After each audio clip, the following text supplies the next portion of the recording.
بسم اللہ الرحمن الرحیم۔ صحیح بخاری کتاب وضو کا بیان، حدیث نمبر 192۔ ابی حسن نے عبداللہ بن زید رضی اللہ عنہ سے نبی صلی اللہ علیہ وسلم کے وضو کی کیفیت پوچھی تو انہوں نے پانی کا ایک کش منگوایا اور ان کو سمجھانے کے لیے وضو کیا۔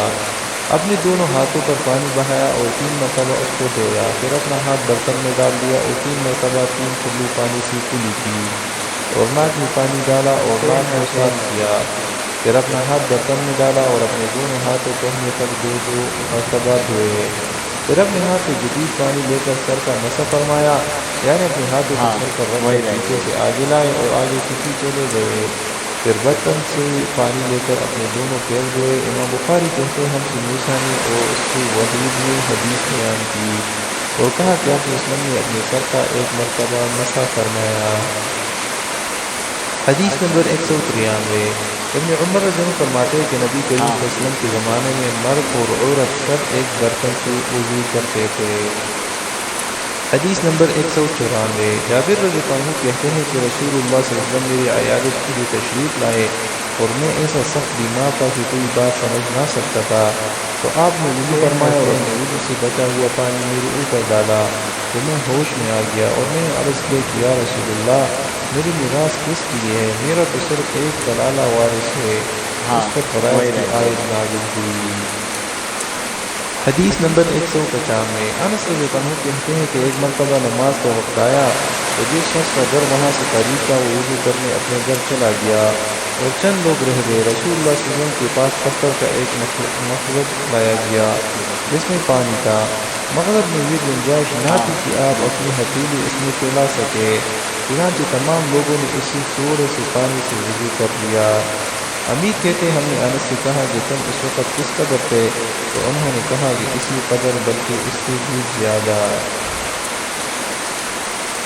حدیث نمبر 196۔ ابو موسیٰ رضی اللہ عنہ سے روایت ہے کہ نبی صلی اللہ علیہ وسلم نے ایک پیالہ منگوایا جس میں پانی تھا، پھر اسی میں آپ نے اپنے دونوں ہاتھ اور چہرے کو دھویا اور اسی میں کلی کی۔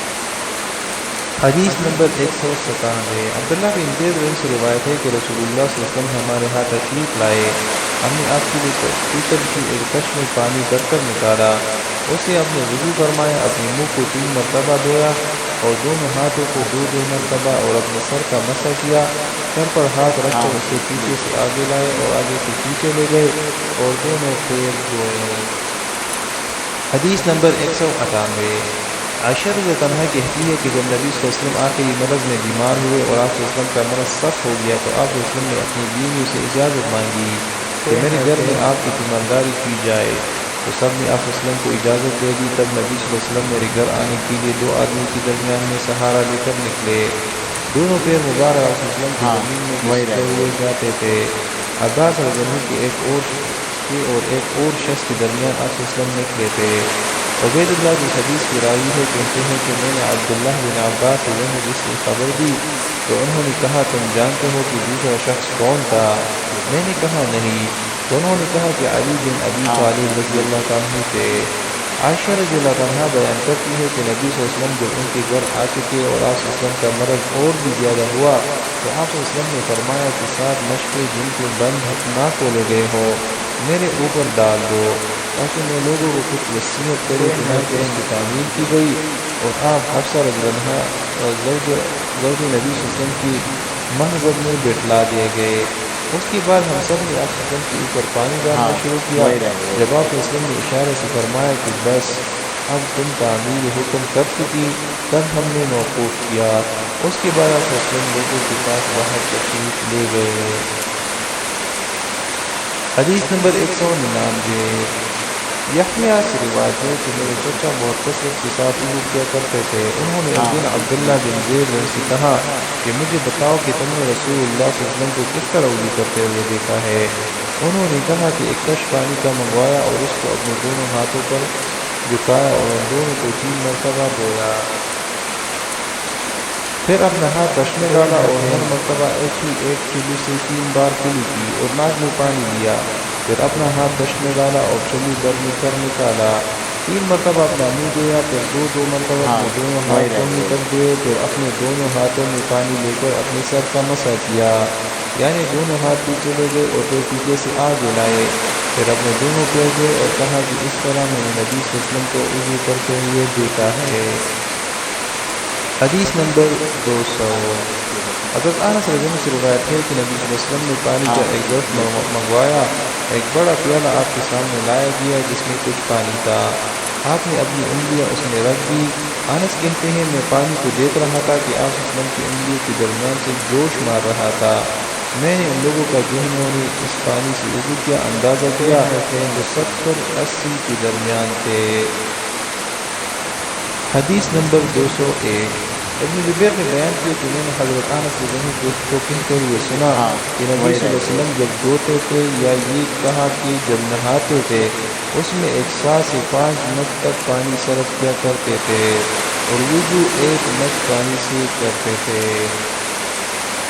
حدیث نمبر 202۔ عبداللہ بن عمر سعد بن ابی وقاص رضی اللہ عنہ سے روایت کرتے ہیں کہ نبی صلی اللہ علیہ وسلم نے موضوع پر مسح فرمایا۔ عبداللہ بن عمر نے عمر رضی اللہ عنہ سے اس کی بابت پوچھا تو انہوں نے کہا ہاں، جب تم سے ساتھ کوئی روایت نبی صلی اللہ علیہ وسلم سے بیان کرے تو اس کی بابت کسی دوسرے سے نہ پوچھا کرو۔ اور موسیٰ بن عقبہ نے کہا کہ مجھ سے ابو نضر نے بیان کیا کہ عمر نے عبداللہ سے اسی طرح بیان کیا۔ حدیث نمبر 203۔ مغیرہ بن شعبہ رسول اللہ صلی اللہ علیہ وسلم سے روایت کرتے ہیں کہ آپ ایک دن اپنی حاجت رفع کرنے کے لیے تشریف لے گئے تو مغیرہ بھی ایک برتن لے کر جس میں پانی تھا صلی اللہ علیہ وسلم کے پیچھے چلے گئے، اور جب آپ اپنی حاجت سے فارغ ہوئے تو مغیرہ نے آپ کے ہاتھ و پاؤں پر پانی ڈالا وضو کے لیے، اور آپ نے وسلم نے وضو فرمایا اور موضوع پر مسح کیا۔ حدیث نمبر 204۔ عمرو بن امیہ زمری رضی اللہ عنہ سے روایت ہے کہ انہوں نے رسول اللہ صلی اللہ علیہ وسلم کو موضوع پر مسح کرتے ہوئے دیکھا ہے۔ حرب اور ابان نے بھی اسے یحییٰ سے روایت کیا ہے۔ حدیث نمبر 205۔ جعفر بن عمرو بن امیہ زمری رضی اللہ عنہ سے روایت کرتے ہیں کہ فرمایا کہ میں نے رسول اللہ صلی اللہ علیہ وسلم کو اپنے امامہ اور دونوں موضوع پر مسح کرتے ہوئے دیکھا ہے۔ اور معمر نے روایت یحییٰ ابو سلمہ عمرو سے اسی کی مطابق حدیث روایت کی ہے کہ میں نے حضرت صلی اللہ علیہ وسلم ان کو دیکھا۔ حدیث نمبر 206۔ مغیرہ رضی اللہ عنہ کہتے ہیں کہ میں سفر میں نبی صلی اللہ علیہ وسلم کے ہمراہ تھا، میں نے وضو کے وقت چاہا کہ آپ کے دونوں موضوع کو اتار ڈالوں، آپ صلی اللہ علیہ وسلم نے فرمایا کہ ان کو رہنے دو، میں نے ان کو طہارت کی حالت میں پہنا تھا، پھر آپ نے ان پر مسح کیا۔ حدیث نمبر 207۔ عبداللہ بن عباس رضی اللہ عنہ سے روایت ہے کہ رسول اللہ صلی اللہ علیہ وسلم نے بکری کا ایک شانہ کھایا، اس کے بعد نماز پڑھی اور جدید وضو نہیں کیا۔ حدیث نمبر 208۔ عمرو بن امیہ رضی اللہ عنہ سے بیان کیا کہ انہوں نے رسول اللہ صلی اللہ علیہ وسلم کو بکری کا ایک شانہ کاٹ کر کھاتے ہوئے دیکھا، پھر نماز کے لیے بلائیں گے تو چری پہن دی اور نماز پڑھی لیکن وضو نہیں کی۔ حدیث نمبر 209۔ زید بن نعمان سے روایت ہے کہ فتح خیبر کے سال وہ رسول اللہ صلی اللہ علیہ وسلم کے ساتھ جب مقام صحبہ میں پہنچے اور وہ خیبر سے بہت قریب تھا تو آپ صلی اللہ علیہ وسلم نے عصر کی نماز پڑھی اور پھر راہ منگوایا، صحابہ صرف چچو آپ کے پاس لائے، آپ نے اسے بولنے کا حکم دیا، پھر رسول اللہ صلی اللہ علیہ وسلم اور ہم سب نے کھا لیا۔ اس کے بعد آپ مغرب کی نماز پڑھنے کے لیے کھڑے ہو گئے اور پھر کلی کی اور ہم نے بھی کلی کر لی، اس کے بعد آپ نے نماز پڑھی اور وضو نہیں کیا۔ حدیث نمبر 210۔ میمونہ رضی اللہ عنہا سے روایت ہے کہ ان کے ہاں نبی صلی اللہ علیہ وسلم نے بکری کا شانہ کھایا، اس کے بعد نماز پڑھی اور جدید وضو نہیں کیا۔